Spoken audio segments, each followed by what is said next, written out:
Dans cette vidéo, on parle de la technologie qui s'en vient dans les futurs véhicules Tesla. On parle de la compagnie de robotaxi Cruise, compagnie de GM, qui vient de licencier 1000 employés. Ça va pas bien de ce côté-là. Également, j'ai une vidéo de la nouvelle interface de la nouvelle Model Y.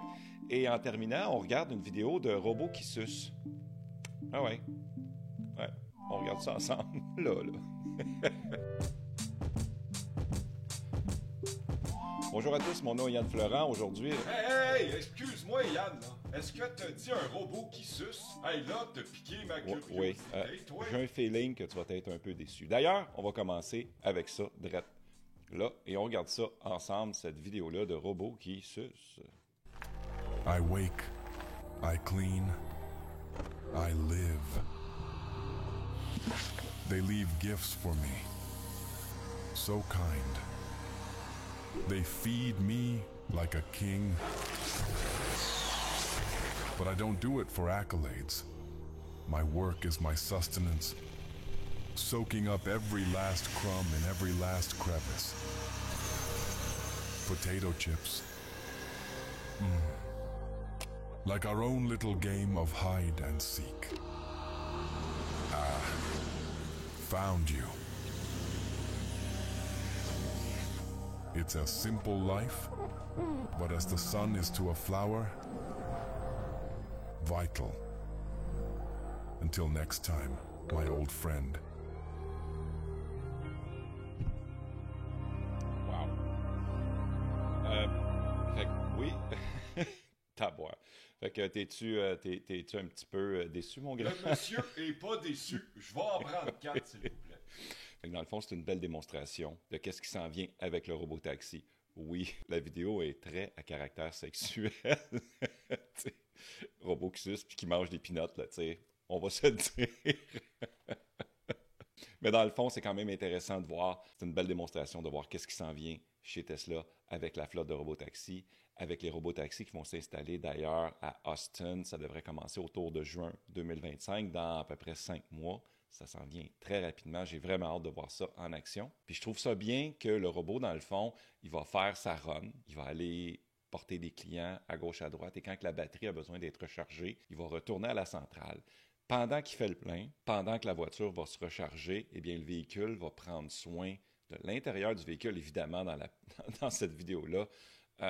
Les clients qui sont passés là, on va se le dire, là, c'est des moyens cochons, là, mais une fois que le véhicule est propre, une fois que l'écran a été nettoyé aussi, que les bactéries ont été retirées, question de ne pas transmettre des virus. Je trouve ça vraiment bien. J'ai vraiment hâte de voir ça en application.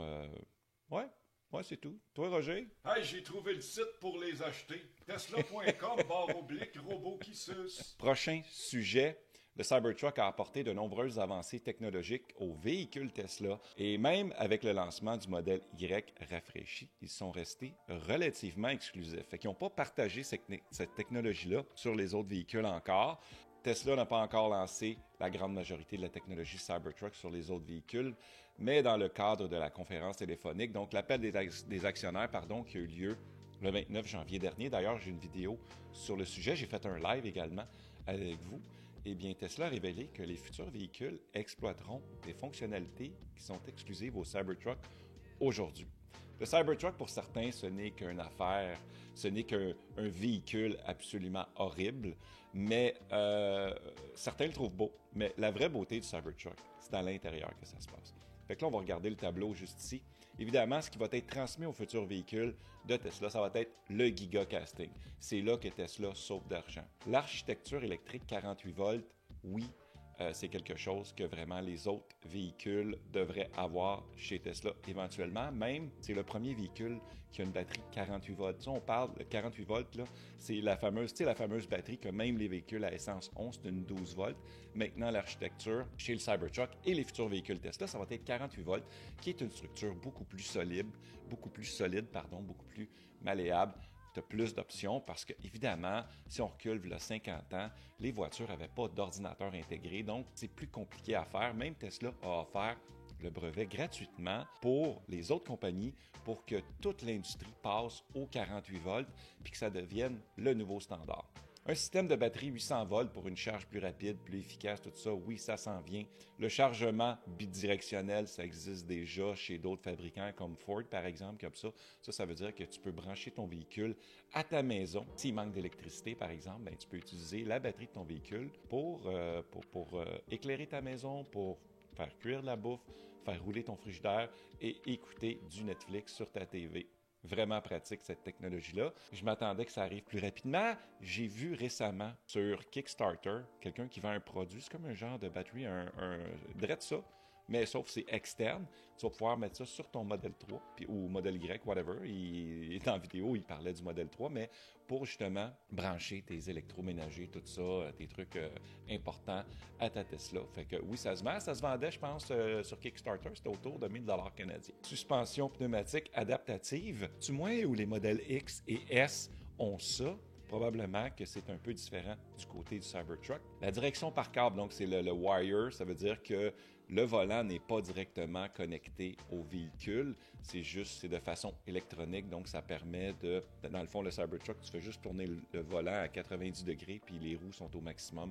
C'est vraiment génial. Puis en plus, le volant, il s'ajuste à la vitesse que tu roules. Ça veut dire que si tu roules à 100 km/h, puis tu fais ça, bien, ton véhicule ne va pas pogner le champ. Là. Il s'adapte à un dépassement. Puis si tu roules tranquillement, tu fais ça, bien, les roues vont tourner plus rapidement. Bref, c'est vraiment une belle technologie. Ça devrait être implanté dans tous les véhicules.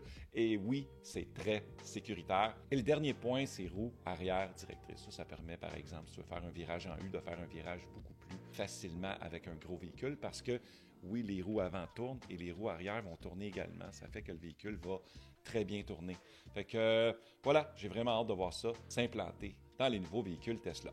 Prochain sujet, c'est vraiment une histoire triste chez GM parce qu'ils vont supprimer 1000 emplois sur le programme Cruise. Ça veut dire qu'ils ne le ferment pas complètement. Ils ferment la branche robotaxi.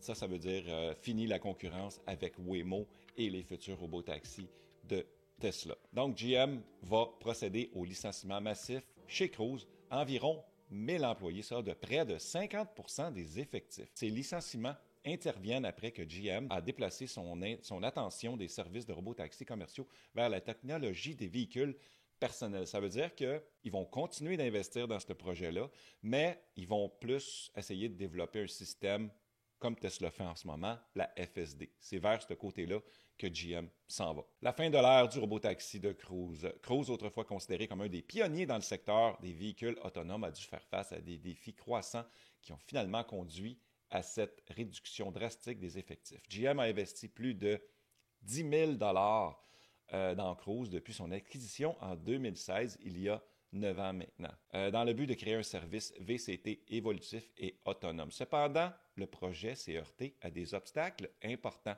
notamment un contrôle réglementaire, des problèmes de sécurité et une concurrence croissante dans le secteur des robotaxis. L'un des incidents les plus dommageables s'est produit en octobre 2023, lorsqu'un robotaxi Cruise a été impliqué dans un accident qui a laissé un piéton coincé sous le véhicule. Dans le fond, ce qui est arrivé, c'est que le véhicule Cruise a frappé quelqu'un. La personne est tombée devant le véhicule a détecté qu'il avait été impliqué dans un accident et le véhicule est tombé en mode urgence, sécurité. Donc, le véhicule a décidé de se tasser sur le bord de la route et ce qui est arrivé, c'est que la personne s'est retrouvée sous le véhicule et a été traînée sur quelques mètres sous le véhicule. Ça fait pas une belle image, ça, pour Cruise. Les enquêtes sur l'incident ont révélé que Cruise n'avait pas divulgué tous les détails au régulateur. Dans le fond, en plus, il avait comme triché, il avait essayé de cacher des preuves, ce qui conduit à la suspension des opérations sans conducteur en Californie. Et c'est pour ça que Cruise a décidé de se diriger plus vers une conduite autonome complète, mais dans les véhicules GM. Simplement. Contrairement à Ford, qui apparemment, rumeur, serait en négociation avec Tesla pour pouvoir obtenir la technologie FSD pour pouvoir les intégrer à leur véhicule, puis qu'ensuite Tesla va pouvoir louer la licence aux utilisateurs de véhicules Ford. À la fin de son activité des robotaxis, GM réoriente sa stratégie des véhicules autonomes vers l'intégration de la technologie de Cruise dans ses offres grand public. L'entreprise prévoit améliorer ses systèmes d'assistance à la conduite Super Cruise et Ultra Cruise. Cette évolution s'inscrit dans la tendance plus large du secteur. Les constructeurs automobiles se concentrent de plus en plus sur le déploiement de l'autonomie dans les véhicules privés plutôt que sur les flottes de robotaxis commerciaux à grande échelle. Fait que dans le fond, GM n'essaye même pas de participer au futur de l'autonomie complète comme Tesla. Ils ont décidé d'abandonner le projet. Ils ne sont pas assez bons, ils ne sont pas concurrents, ils ne sont pas de taille, ils sont juste pas de taille. Qu'est-ce que tu veux que je fasse? Les dirigeants de GM ont déclaré que cette décision permettait à l'entreprise d'économiser plus de 1 milliard de dollars par année. J'ai trouvé une vidéo intéressante sur Reddit de quelqu'un qui filme l'interface de la nouvelle modèle Y Juniper. On regarde ça ensemble. Là. Donc, ce qu'on peut voir dans cette vidéo-là, c'est que c'est très semblable à la nouvelle Model 3 Highland. Il n'y a pas grande différence. On peut voir dans le menu que c'est probablement pas. C'est pas un modèle performance parce que juste le mode chill et le mode genre régulier. Il n'y a pas le mode performance plus plaide ou plus rapide, etc., etc. En gros, le changement majeur, c'est qu'ils ont changé le visuel du véhicule. Donc, au lieu d'être un modèle Y de base, c'est la nouvelle version avec la bande de lumière avant. Fait que, voilà, c'est quand même intéressant, mais c'est pas le vidéo du siècle, là, tu sais.